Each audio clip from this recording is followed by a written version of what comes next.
All right, thank you. I'm Gwen Moritz. I'm editor of Arkansas Business. I'm delighted that you're here to see this presentation. I have given this presentation called Know Your News Source to about 20 different audiences around the state of Arkansas over the past 3 years. And some of it is the same that I've been giving for 3 years, and some of it has been updated with some newer examples of the same old concepts and even new ones. So y'all be gentle with me because this is my first time to do it online. And here we go. Fake news is nothing new, but it used to know its place in the grocery store. If these look familiar to you, oh man, sorry. If these look familiar to you, you've been in the grocery store and you have seen the tabloids there, and you may have wondered who buys this stuff. But you know that somebody does because it's been there your whole life. It's always there week after week. And it's the same content, content in every grocery store all across the country. And that's something to remember about the old kind of fake news that's always been around, is that it had a very broad audience but very shallow.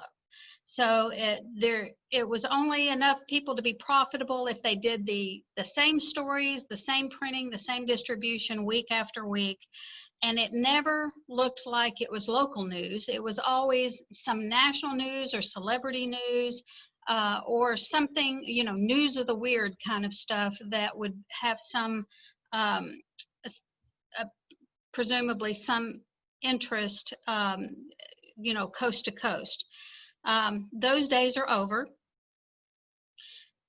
In this presentation, I'm going to talk with you about 4 concepts, terms to know: straight news, biased news, opinion, and fake news. And I hope that when we're done, if you have any questions about any of these, that you will, or during the presentation, if you have questions, you can leave your questions in the chat.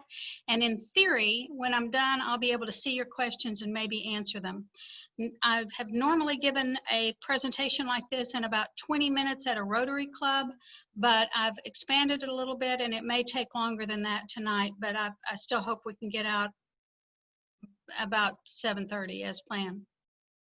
Here we go. Straight news is what you think of as news. It's what you, where you're just getting this thing that happened, the facts about it, just the facts, as I used to say on Dragnet.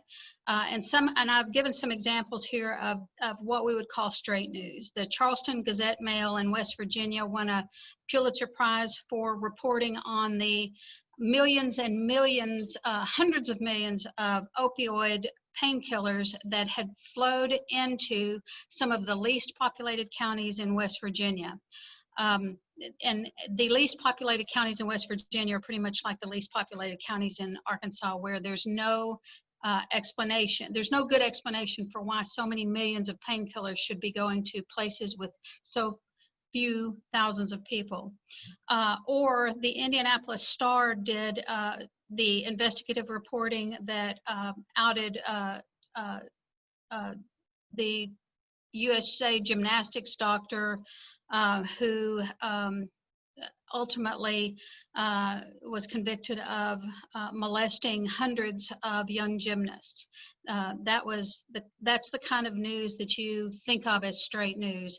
And the Miami Herald last year, maybe it was 2018, man, time's flying, I think it was 2019, had the series called Perversion of Justice, which was how did Jeffrey Epstein manage to get such a sweetheart deal on when the local authorities knew that he was trafficking young girls as sexual playthings for his rich and famous friends and himself.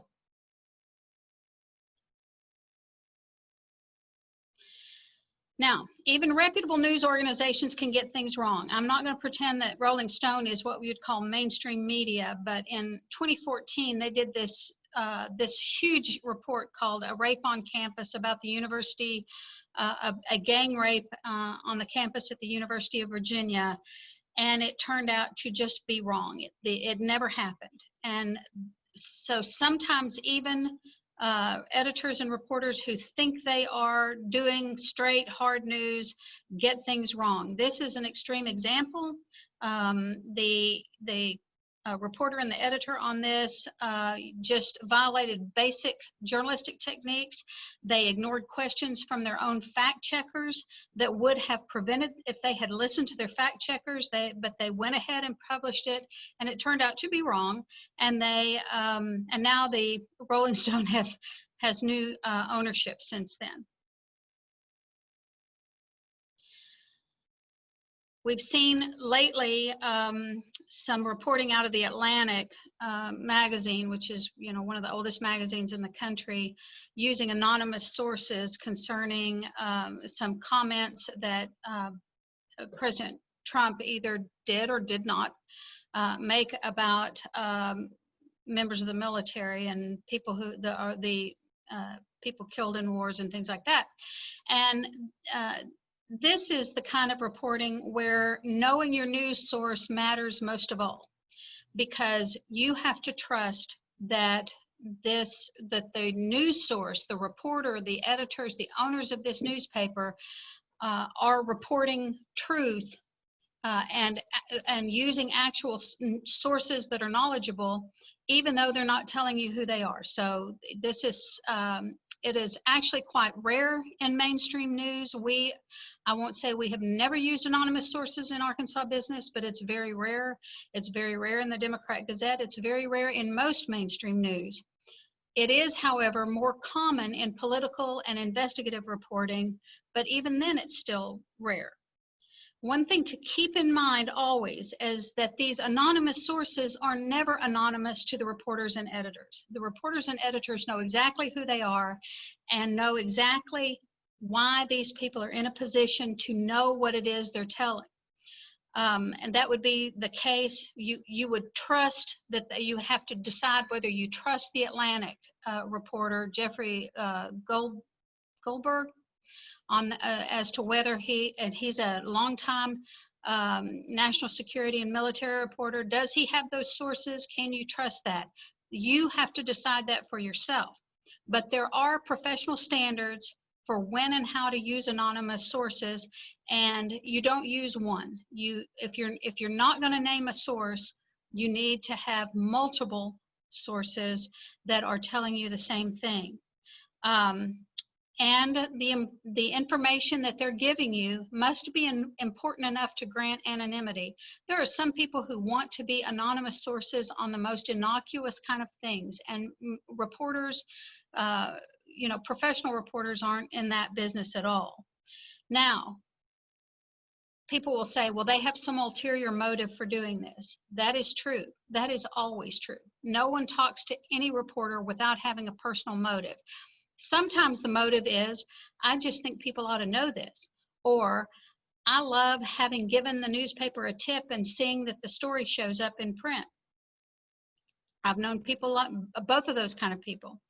But just giving a newspaper a tip does not mean a story will show up. It is a starting place. A tip is just a starting place. And anybody who is then going to be an unnamed source, they do have a motive, and the reporter and the editor are going to know what it is. It may be that they just think the world needs to know this, but there is some personal cost to them that is, that they need to be protected.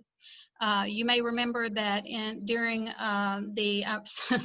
maybe you're not old enough to remember, but during the Iraq War after 9/11, Judith Miller of the New York Times actually went to jail for, I don't know, I think it was like 80 days because she refused to reveal who her anonymous source was until that source, who was Vice President Cheney's chief of staff, Scooter Libby, until he released her from her promise not to identify him. And so those are the vice president's chief of staff is the kind of person who might be an anonymous source. But only you can decide whether the reporter and the news organization have your trust in the sources to whom they grant anonymity. But this is when you really need to know who your source is, who the news source is, which news organization you're trusting. When big and unexpected news breaks, early reports are going to be incorrect and incomplete. You may have heard on the media, it was a radio program now, I guess we call it a podcast. They play it on KUAR, I think still on Sunday afternoons. They created this checklist to remember when breaking news happens, not planned news, not something that everybody knew was going to happen, like a press conference or something, or a school board meeting. But if you have a active shooter situation or a tornado, that sort of thing, where unexpected breaking news, in the immediate aftermath, news outlets will get things wrong. This is when you should not trust anonymous sources, and don't trust stories that cite other news outlets as the source of the story, because now you're getting second and third hand information and you know how that works. Remember, there's almost never a second shooter. Not never. There was at Columbine, but almost never. Pay attention to the language that the media use. We are getting reports could mean anything. We are seeking confirmation means we don't have confirmation. And our news outlet has learned something may mean that we have a scoop, we're the first to learn this, or it might not mean that. It could mean going out on a limb. Look for news outlets closest to the incident. When there was a shooting, an active shooter in the newsroom at the Annapolis Capital Gazette in Maryland, where 5 people were murdered in the newsroom, the best reporting on that was by the Baltimore paper, which was owned by the same organization, just a few miles away, and owned by the same company. So they had a interest in it and great access to the information that was coming out. Always, on breaking news and everything really, compare multiple sources. Big news brings out fakers and photoshoppers, and beware of retweeting, because some of this is on you. Just because that tweet sounds really phenomenal, you may want to hold off on it. One that happened recently that concerned me a lot was after the shooting in Kenosha, Wisconsin, where they arrested a 17-year-old for shooting some protesters. There was instantly all over Twitter the tweets saying that his mother had driven him with his high-powered rifle across the Illinois state line and into Kenosha, that his mother had driven him. That has never come from any reputable news organization that I have seen, but it was revealed truth when this shooting first happened, and you may have seen that. In fact, his lawyer said later that he didn't even bring the rifle with him. It belonged to a Wisconsin resident who was a friend of his. Now, when errors happen, I'm going to give you some examples here out of Arkansas business. When errors happen, corrections should be prompt, they should be clear, and they should be prominent. As much as possible, we try not to repeat erroneous information, so sometimes the language of a correction may be may not tell you exactly what the error had been. For example, on one of these that we've given you, these were from Arkansas business. I used a worst case scenario, 3 corrections in the same week. Metropolitan National Bank had 45 branches when it was acquired by Simmons Bank of Pine Bluff, and our original story had the wrong number there. We don't tell you what the wrong number was. We just say we had a wrong number. The reason that we do that is because when you start getting correct and incorrect information in the same in the same paragraph, people start to get more confused. You just don't want to give them the incorrect information again unless you absolutely have to in order to make some sense out of it. In Arkansas Business, we run our corrections with our Whispers column. I hope all of you are familiar with Arkansas Business, and if you are, you're familiar with Whispers, but that's where we put all of our corrections. If there's not a correction with Whispers, then there's not a correction. We don't hide them anywhere else in the paper. That is our best read, most prominent feature every week, and we put our corrections close to it because we want them to be prominent. Now, second point, bias news. Bias news is designed not to inform or enlighten you, but to confirm your existing opinions and to create an affinity with the purveyor of this news. I've used some examples here, Politicus USA. See this headline here from March that I picked up. Trump accidentally admits crimes while attacking Jeff Sessions. And from Breitbart, my favorite Breitbart headline, birth control makes women unattractive and crazy.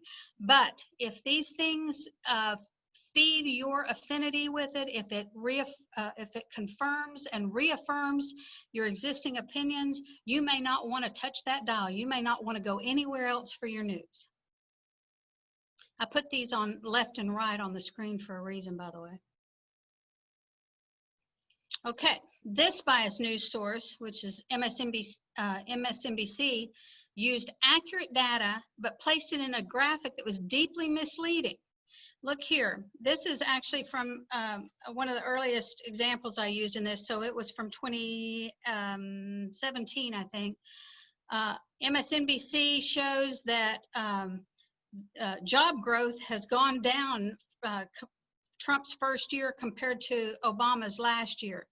And the numbers are correct. 187,000 per month on average, 174,000 per month on average. But look at the graphic here. It looks like the number has plummeted, when in truth, it was off by about 7%.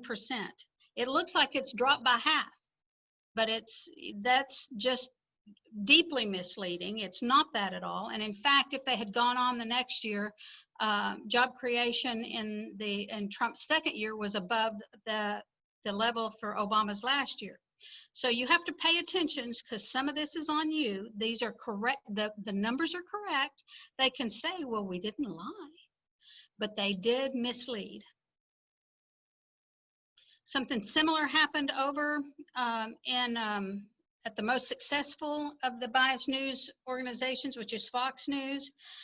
This graphic made it look like the enrollment numbers for Obamacare were really far from their goal. March 27, just 6 million, when they have this goal on March 31 goal.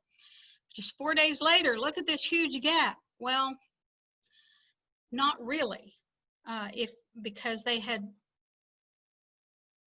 went back later and corrected it here. They to make it show that they're really off a little bit, but not nearly so much as this made it look.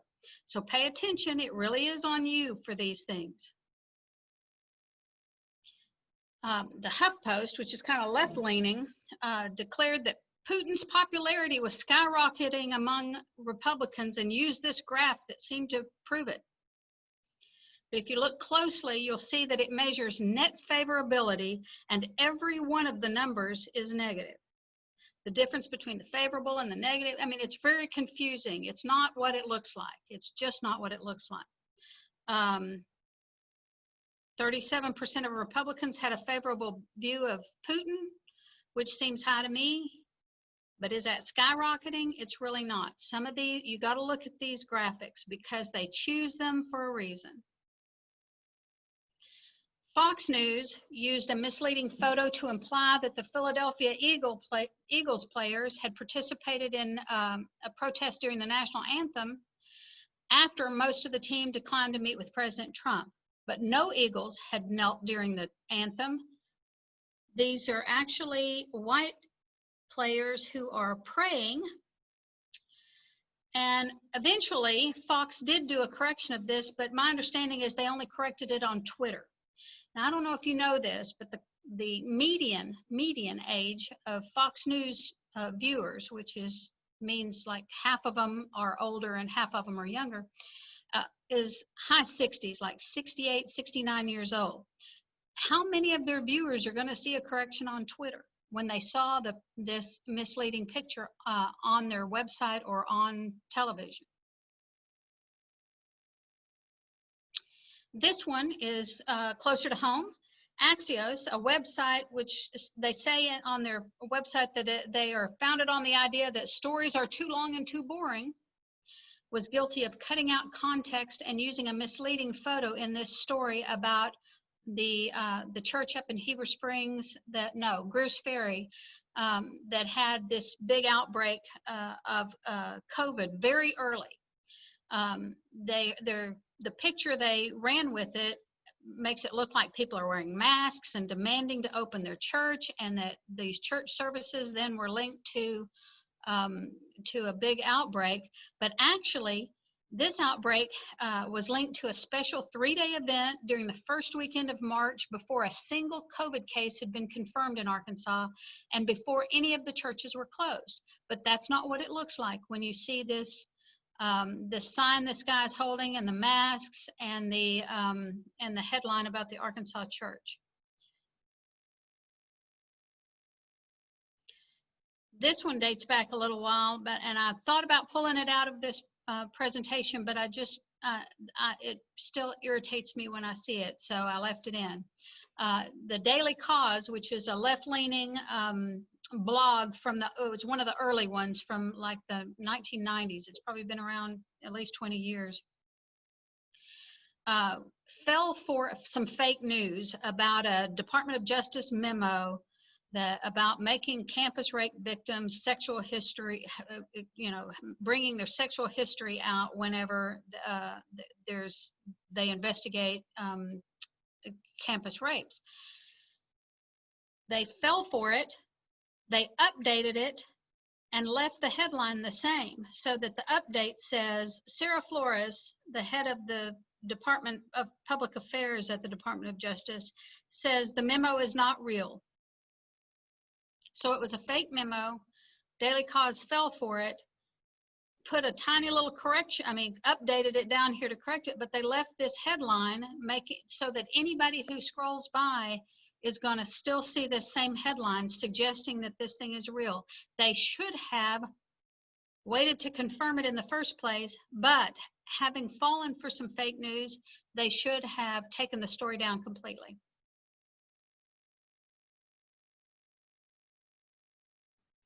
All right, so the internet now makes it cheap and easy to create sites that look like they are local newspapers.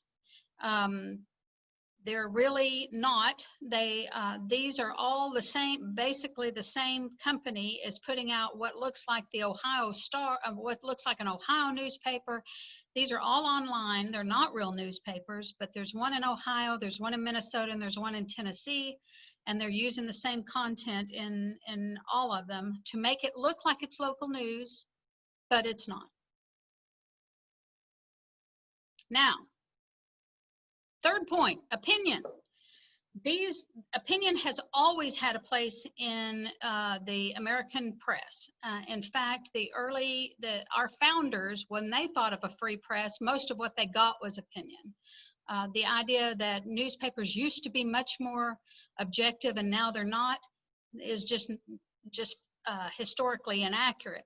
But during the 20th century, especially, the idea of professional news, very scrupulously objective kind of news, became common. Journalism schools started to teach these sort of things, and then the editorials, the opinion columns, would be segregated from the rest of the paper on the opinion page or an opinion section on Sundays, or in the page opposite the editorial page, which is called the op-ed. This is ours in Arkansas Business, or it was one week, and you'll see that they're in print. The editorial page is very well marked. It says editorial and views and editor's note with my name, with my picture on it, and then commentary by people who submit commentary to us. And we do actually use letters to the editor, although we don't get very many of them. Business executives don't write a lot of letters to the editor. They're very well marked, but I want you always to remember this. Opinion is cheap, reporting is expensive. This is why I don't watch TV news, or cable news, where there's a channel that needs to fill 24 hours a day, because it's too expensive to fill 24 hours a day with real reporting. So they do a lot of opinion, which is cheap. Just point a camera at somebody. Those of us who grew up reading newspapers find it easy to recognize opinion in print. The digital natives, the younger audiences that have never really read newspapers, and it's amazing to me, but they're out there, a lot of them, they find it easier to differentiate news and opinion online. Older folks have a harder time with that because things online tend to look the same. This is a Democrat Gazette editorial page from a couple weeks ago, I guess. I don't know. I went and got a new one. And they're very well marked. Here it says editorial page, voices, letters, you know, guest writer up here. They're very good at noting that, making sure that's labeled well on in print. And I always like to use one of Wally Hall's columns here to remind you that responsible commentary and analysis are still based in fact. My husband teaches it at UCA, so I picked a UCA column. Now, some news sites don't want you to distinguish between news and opinion. Forbes is notorious. When I give this presentation to Rotarians, this is where the light bulb goes off, because it is, they get business executives, the kind of people that are in Rotary clubs, they're frequently seeing things from Forbes, and people will forward articles from Forbes, and you know you can trust Forbes, and it's a very, you know, it's an old school conservative business newspaper. The problem is it's almost impossible, or you have to really, really work hard to find out if you're reading something from the Forbes staff, like this one, How Hackers Broke Equifax by Thomas Brewster, Forbes staff, or Equifax Breach Impacts 143 Million Americans, How to Protect Yourself by Nick Clements, who is a contributor. They all look alike. They look very similar. If you actually hover over this little eye, tiny little eye there, this will pop up. Opinions expressed by Forbes contributors are their own. But you have to know to look to see whether this is a news report or somebody's opinion that they have that has contributed it to Forbes. Forbes, the magazine, is still basically what it always was, but Forbes.com, the website, they have to have a constant churn of new articles to keep people clicking on it. And the last number I saw, they had 45 people working in the Forbes in the newsroom there, on the editorial staff, which is about half the size of the Democrat Gazette's newsroom. And they had about 1,200 contributors to Forbes. So how are they going to control the opinion, or how are they going to control the quality of that many contributors? I don't know how they can do it.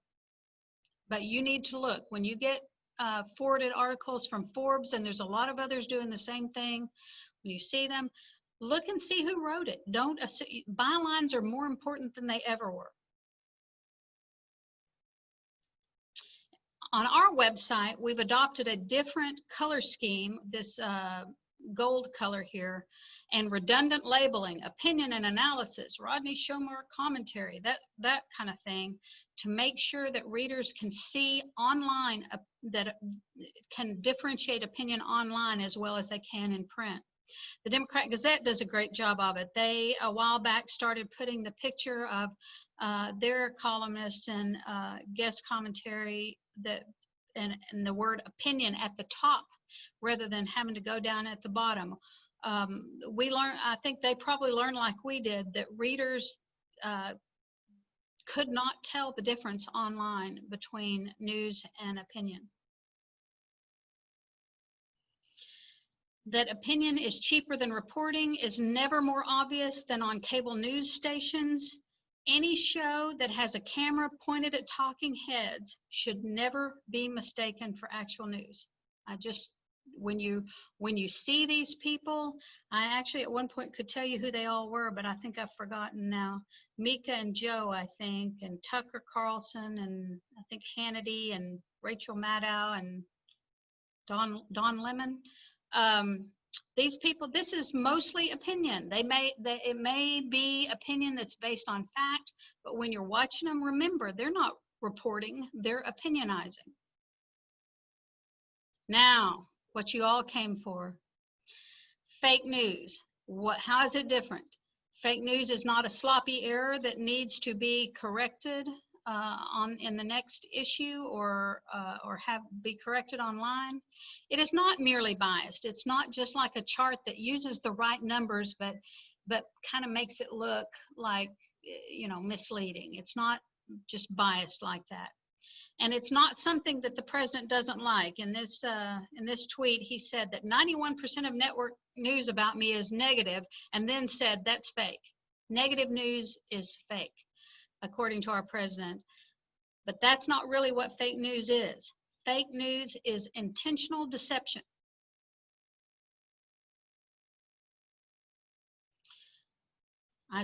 This is a story from 2016, but it's such a perfect example that I decided to leave it in. It came from the New York Times did this investigation about a fake news masterpiece from headline to photograph.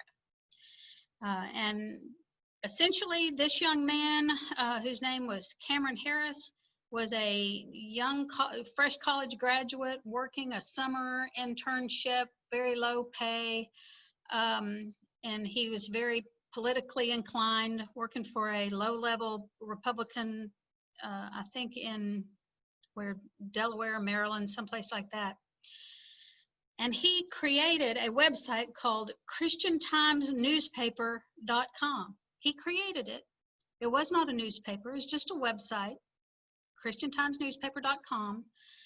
And he put a Google Ads module on there so that anytime anybody clicked on his website, he would get a fraction of a cent because Google Ads would serve up some advertising to him. And then he wrote his masterpiece, Breaking, which is always, a big thing.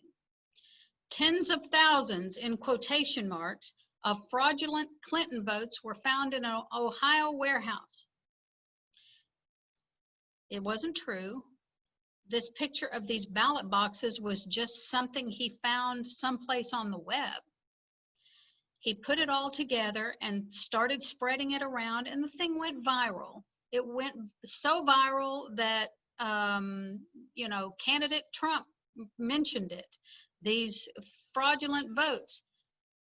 And Cameron Harris was pretty proud of himself because he told the New York Times that he got so much traffic that the fraction of a cent per hit on his website for this story eventually earned him about $1,000 for every hour that he put into this. And you wonder why people do it. There's money in it. There's money to be made in fake news. And there are literally people who believe that because it says Christian Times newspaper, it must be true, it must be moral, it must be very Christ-like. It was not. He just knew how the game worked. He's young, digital native, and he understood that to get a lot of clicks, he would need for it to be a national news story, and it would need to feel true enough to enough people, and it must be outrageous. It must outrage. It must have an element of outrage in it. This is another case from 2016.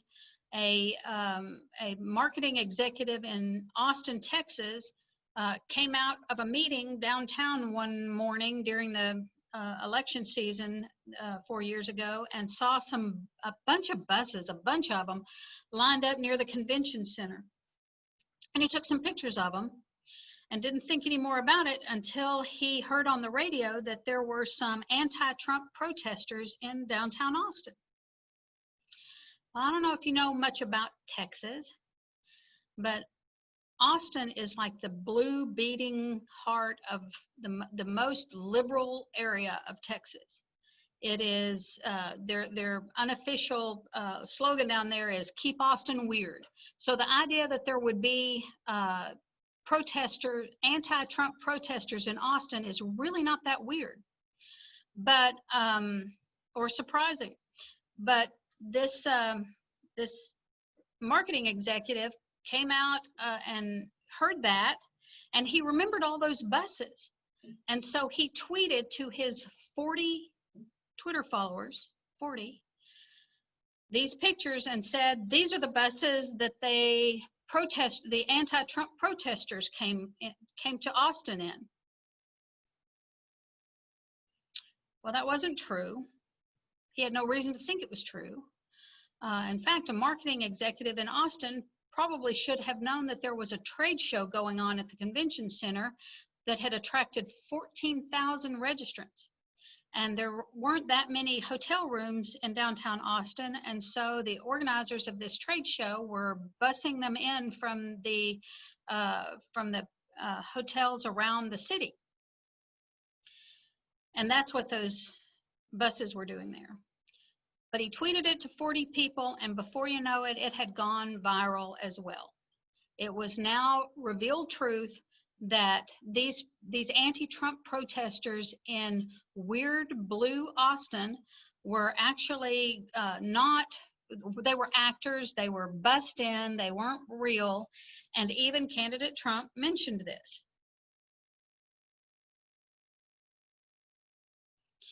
Now, most people understand that The Onion is not real news. But there are other satire sites that fool intelligent but gullible people all the time. Here's one that I saw.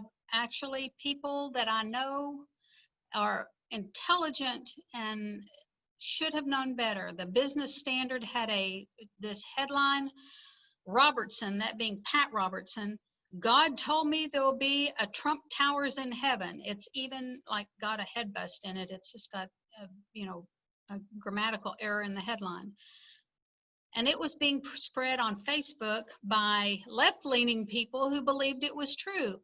And I had to point out to them that sometimes fake news sources have really respectable names like ChristianTimesNewspaper.com or the Business Standard, and I guess they didn't notice that it actually had used its initials, BS. Oh man, sorry about this. A great rule of thumb, the more you want to believe something outrageous, the more you need to check your source.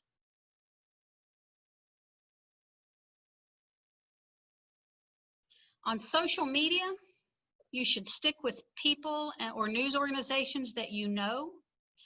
Foreign trolls can and do look like patriotic Americans on Twitter and Facebook. In 2016, the Russian troll farms, this all came out in Mueller's report, and also if you reject Mueller's report, you can read it in the Republican-controlled Senate Intelligence Committee reports.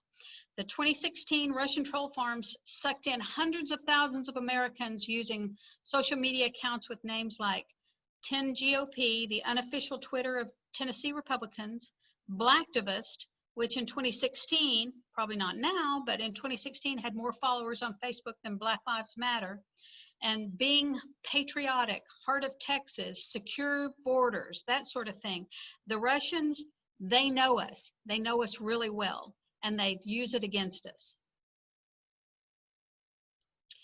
This one's hard to see, but this was an account on Twitter that used the GOP _10_1 and forgot to turn off his locator so that when it showed up, even though he's commenting on the Florida Parkland shooting, you could see that he was located in Moscow, Russia.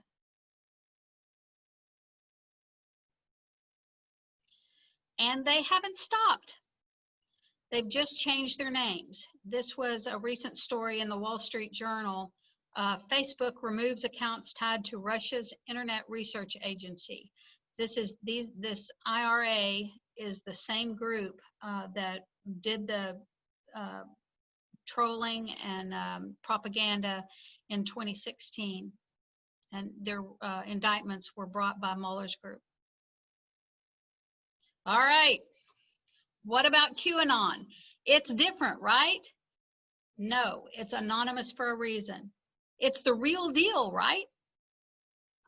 The style of the drops, which is what QAnon followers call the new prophecies from QAnon, whoever that is, are written in a way that you probably wouldn't notice, wouldn't necessarily realize that a foreigner was writing them. You know how you get your instructions for, assembling some piece of junk you ordered off Amazon, and you can tell that English is not the first language for writing these instructions. The way the QAnon drops or prophecies are written, you wouldn't necessarily recognize it as foreign, coming from somebody for whom English was not their first language. People tell me they get so much right? Well, horoscopes get things right too, but QAnon has gotten the biggest things wrong, including the idea that, as I understand it, Hillary Clinton should be in prison by now, and tons of people should have been arrested by now, because they're involved in this, I don't know, child pedophile or something. That's very big on the internet right now. However, what we do know is that people are making money off QAnon phone apps and merchandise, flags and things. I picked up this Q graphic from some company that was selling flags. Ed Stetzer, the executive director of the Billy Graham Center at Wheaton College, said QAnon is like a warehouse of different conspiracies that have been brought together and tied to a common warehouse owner. It is anonymous, and it is the ultimate in anonymous sources. Not only do you not know who the source is, you can't know, and no reporter or editor has, with a reputation to preserve, has told you that they know who this is, has told you that they actually have the sources on it. It's just all anonymous. And we finally, Bloomberg, let me see, I guess last week, reported that they finally have a name attached to a little piece of QAnon, which is Jason Galinas, an employee at Citigroup. That's the holding company for Citibank. He's been placed on paid leave after Bloomberg reported that he's behind one of those apps that people can buy. People are paying in the aggregate millions and millions of dollars to have apps on their phones so that they'll get one of the new prophecies from QAnon as soon as it comes out. Somebody's making money off of it. They're making money off the people who don't trust their local newspapers. They don't trust people like me, but they do trust somebody whose name they don't know and can't know. All right, the cheapest fake news of all, this drives me crazy, are these memes. And you see them all the time. This one with Mel Gibson has been all over Facebook lately because it plays into the whole idea of, this enormous this giant pedophile ring that are government and Hollywood, and they're all in it together, and it's part of the QAnon nonsense. There are pedophiles, and there are a lot of people doing child pornography, and I see the press releases on it, but it's not what QAnon says it is. It's not something that's being protected. Another one, like George Washington never said, when government takes away citizens' rights to bear arms, it becomes a citizen's duty to take away government's right to govern. A lot of these things, just because, as Abraham Lincoln said, don't believe everything you read on the internet just because there's a picture with a quote next to it. People make up stuff. Also, this one up here, how is finding 39 children in a double wide trailer in Georgia not the biggest news story in America? Because that didn't happen. It is related to something that did happen, but it's not, I mean, if it's on a meme, it's like on a bumper sticker. You cannot use a meme as your news source if you want to be a well-informed citizen, a well-informed consumer of news. And the scariest of all, I tried to get this to work, but it's not going to work for you, but you could Google this yourself, the idea of deep fakes. This one is Barack Obama appearing to say some rather outrageous things, but it's really Jordan Peele, the comedian and director and screenwriter, who imitating him. But the deep fakes are better than ever, and they're getting better. They will only get better. So knowing your news source is going to be more important than ever before as the faking technology becomes better. You could Google this. You won't believe what Obama says in this video, deep fakes. It's on YouTube. Okay. This one was, this tweet here from Daniel Kibblesmith, whoever that is, was funny to me. Your parents in 1996, don't trust anyone on the internet. Your parents in 2016, freedomeagle.facebook says Hillary invented AIDS. Younger audiences are skeptical, while older audiences are more likely to invest their trust in anything that looks legitimate, because it used to be you had to have money in order to start a news organization. You had to, it was an expensive thing to do. And there's still, for older audiences, a cachet that they invest some trust in anything that looks real. Of course, that's a huge mistake. So be suspicious. Unlike the olden days, fake news can seem like local news. You probably remember some of these where, you know, Eminem is moving to Kansas or to Indiana, one or the other. I believe somebody was going to move to Hot Springs. I can't remember. Clint Eastwood, I think, was going to move to Hot Springs. Christian Times newspaper, remember that guy, Cameron Harris? A Greenville Gazette, that sounds like it's like the newspaper in one of those places called Greenville, but it's not. It's just a website that somebody puts up. It's just clickbait. So even though it sounds real, it sounds like a real newspaper or a real television station, or like it's a very honest and completely moral and Jesus-loving website, doesn't mean it's real. This is on you. On the internet, if you aren't the product, if you aren't paying for a product, you are the product. That's not necessarily bad. That's the way radio worked always. That's the way broadcast television works. You don't pay for it, but your eyeballs are sold to advertisers. 3 years ago, 2017, I picked up this editorial cartoon out of the Democrat Gazette, where this poor little boy, he's interested in the real news over here, but his dad got him here in line to have garbage labeled free into his brain.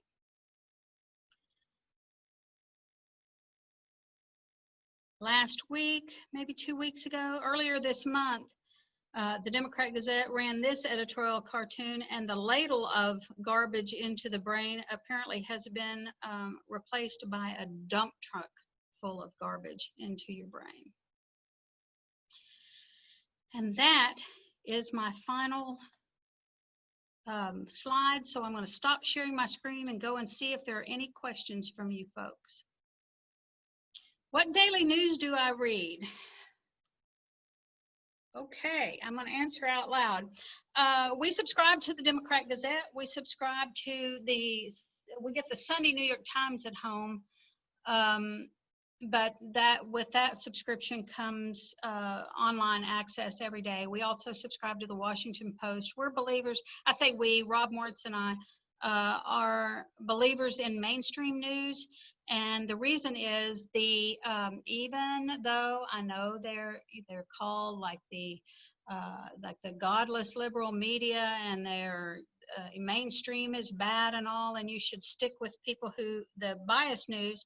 The truth is the mainstream news organizations have always had to depend on a broad audience. That's their DNA. They wanted to serve. New York was the local newspaper for New York, and Washington Post was the local newspaper for DC. And although they have broad audiences now for their coverage of national, particularly um, uh, federal government news out of Washington, they are still designed to appeal to a broad audience. And unlike the news organizations that started on cable news. And if you think about cable news, where the audiences are pretty narrow. They are your audience for Nickelodeon versus your audience for HGTV versus your audience for ESPN. So where they have very narrow audiences, that's the way that cable news is as well, where they just set out to appeal to a broad but shallow audience. And so I stick with mainstream news as much as I can. But I read a lot of opinion from other organizations as well. One of my favorites is the Bulwark. It's a Never Trump conservative group, and they have a great website, and also a good daily podcast that I enjoy. Thanks for coming. I'm going to sign off now, or I guess my friend at Cowles will.